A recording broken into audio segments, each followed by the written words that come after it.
الحمد لله الذي قدرنا في سابق علمه بالفضل والإحسان وزين بجواهر الجمعة رقاب الشهور والأعوام. رب العالمين الذي ربنا في الدنيا بنعيم الألوان، الرحمن الرحيم في القبور والديوان، مالك يوم الدين فيه يحكم بالعدل والبرهان. إياك نعبد حق العبودية في كل حين وآن، وإياك نستعين على جميع الأعداء من الجن والإنس والشيطان. اهدنا الصراط المستقيم بالاستقامة على التوحيد والإيمان، صراط الذين أنعمت عليهم بالهداية إلى سبيل الجنان، غير المغضوب عليهم من أهل الكفر والشرك والطغيان ولا الضالين من أهل الأهواء والبدعة والعصيان. آمين. إجابة لله تعالى ولرسوله شوقا إلى لقاء الرحمن. وأشهد أن لا إله إلا الله وحده لا شريك له شهادة كاملة موصلة إلى الجنة والرضوان.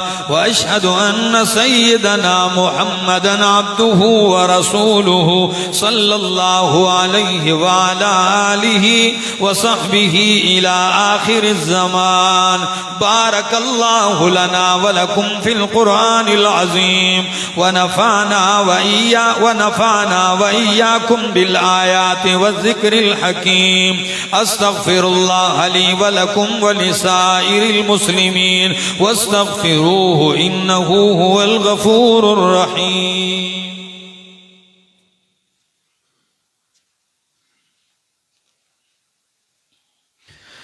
الحمد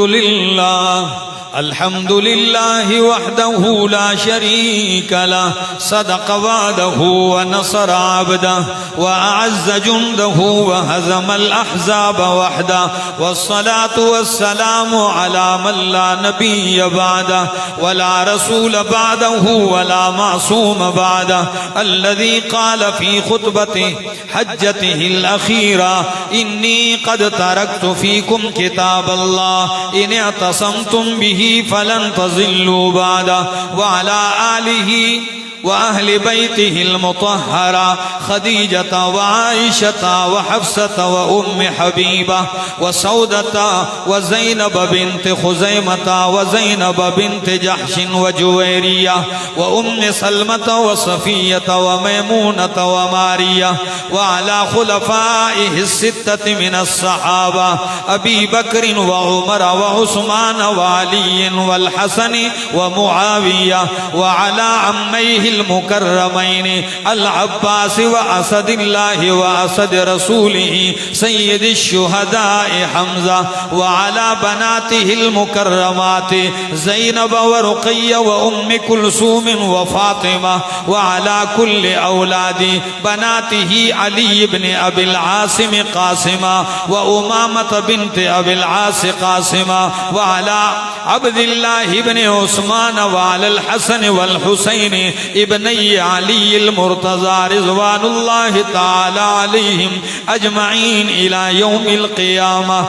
أما بعد، فأعوذ بالله من الشيطان الرجيم. بسم الله الرحمن الرحيم. يا أيها الذين آمنوا إذا نودي للصلاة من يوم الجمعة فاسعوا إلى ذكر الله وذروا البيع، ذلكم خير لكم إن كنتم تعلمون. إن الله يأمر بالعدل والإحسان وإيتاء ذي القربى وينهى عن الفحشاء والمنكر والبغي يعظكم لعلكم تذكرون. فاذكروا الله يذكركم وادعوه يستجب لكم ولذكر الله تعالى أعلى وأولى وأعز وأجل وأتم وأهم وأكبر، والله يعلم ما تصنعون.